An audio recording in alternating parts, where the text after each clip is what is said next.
¿Qué tal? Hola, bienvenidos todos. Vamos a comenzar con este video que tiene como título Inicio de la Revolución Mexicana y el Maderismo. El objetivo de esta presentación que está por iniciar es explicar la forma en que inició la Revolución Mexicana dirigida por Francisco I. Madero. También buscamos identificar los principales aspectos de la presidencia de Madero y por supuesto también al final conocer la manera en que termina el maderismo en este movimiento revolucionario. Dicho lo anterior, entonces vamos a comenzar. Y bueno, tendríamos que estar hablando cómo se origina esta revolución maderista, que es como también se le conoce a esta primera etapa de la Revolución Mexicana.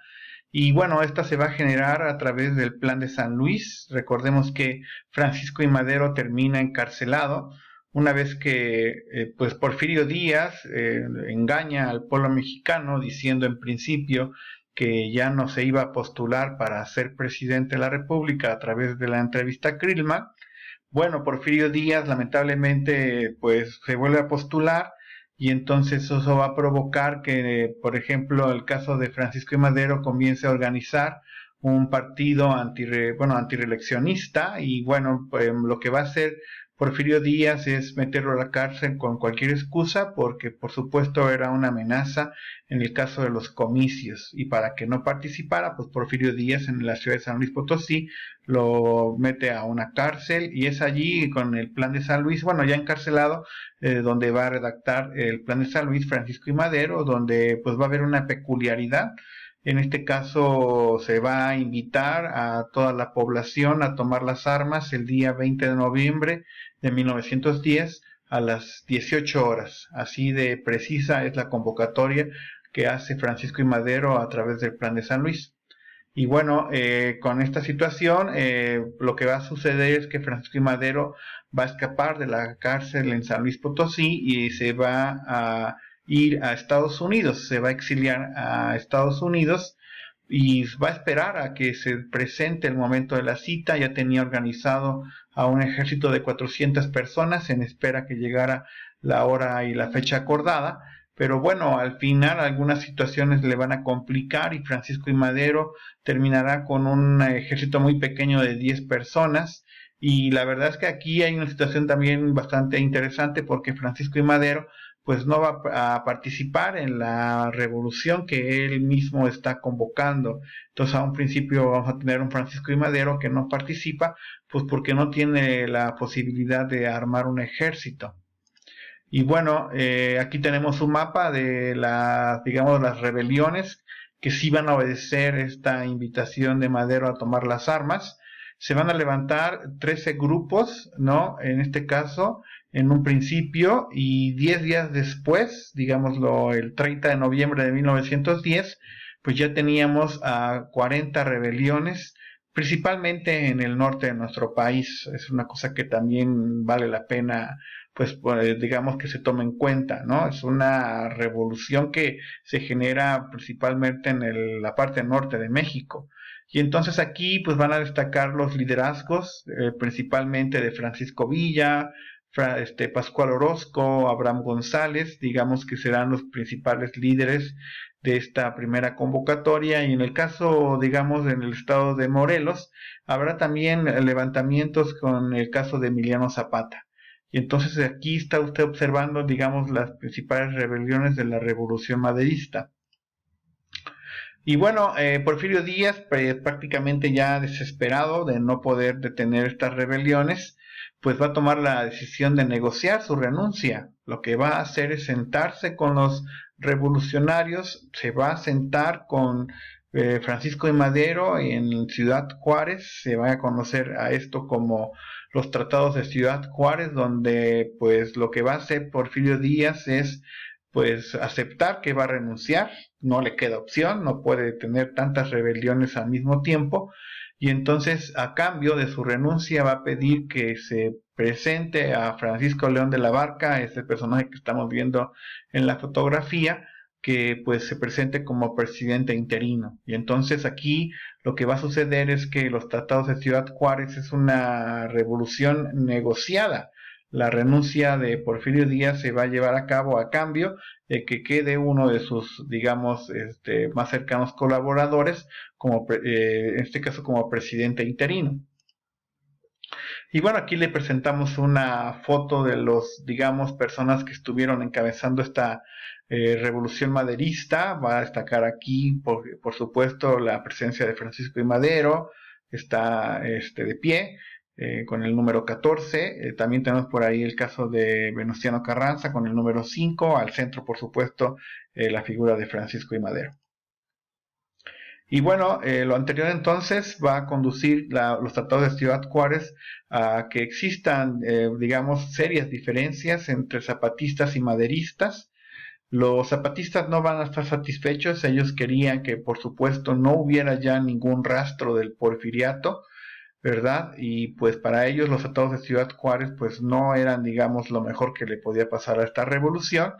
Con todo y este desacuerdo, va a haber una cuestión de convocar a elecciones presidenciales, se va a crear el Partido Constitucional Progresista, donde la fórmula de Francisco I. Madero, que estamos observando del lado izquierdo y del lado derecho a José María Pino Suárez, pues digamos es la fórmula que va a tener esta cuestión de ganar las elecciones, porque entonces pues va a haber una cuestión de prácticamente unanimidad, la mayoría de las personas que tuvieron la cuestión de poder participar en estas elecciones van a elegir a la fórmula de la que ya hablábamos de Madero como presidente y Pino Suárez como vicepresidente.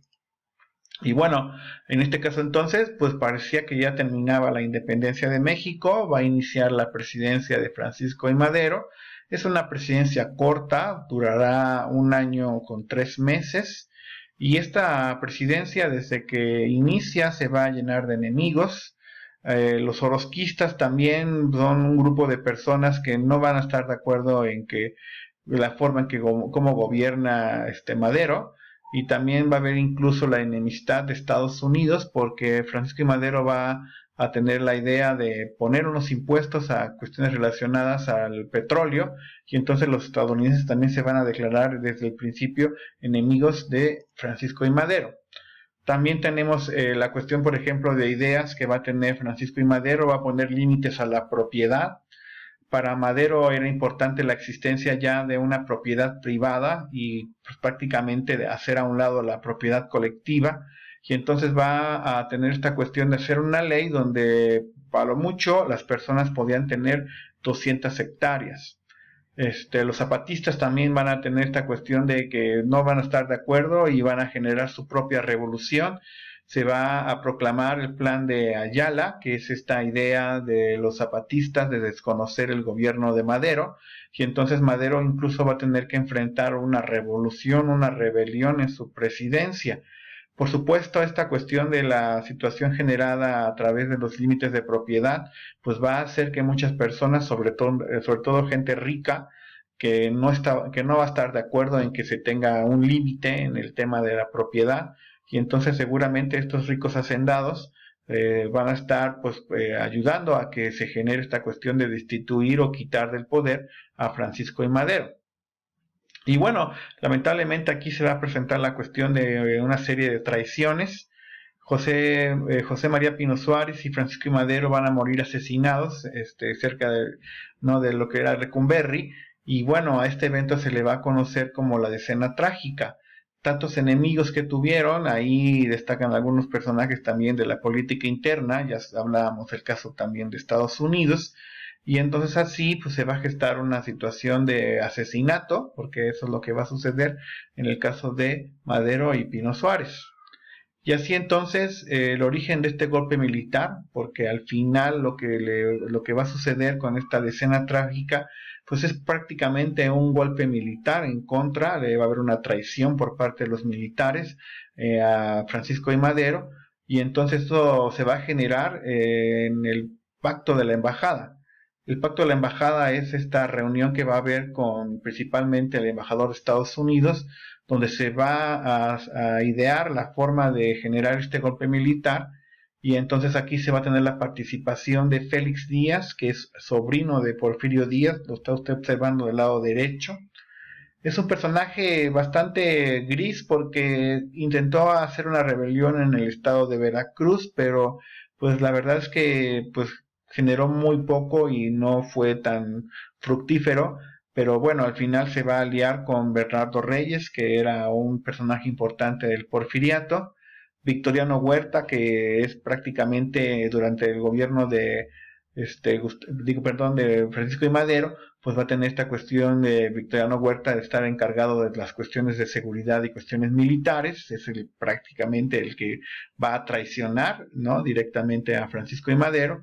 Y por supuesto también el caso del el embajador de Estados Unidos en México, el señor Henry Lane Wilson, que digamos es uno de los que va a generar esta cuestión de pues prácticamente traicionar a Madero, y también pues, por supuesto la idea de asesinarlo. Ya dijimos, pues Estados Unidos se declara enemigo desde el principio del gobierno maderista.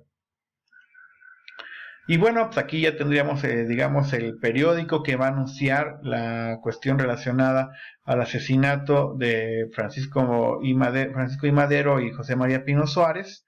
Y bueno, al lado derecho vamos a tener a la persona Victoriano Huerta, pues prácticamente como la persona que va a generar esta cuestión de traición. Madero creyó ciegamente en este personaje. Muchas personas le decían a Madero que lo estaban traicionando, que se estaba gestando una traición. Incluso su hermano Gustavo A. Madero también estuvo, pues, digamos, insistiendo mucho a Francisco y Madero que estuviera atento a lo que hacía Victoriano Huerta.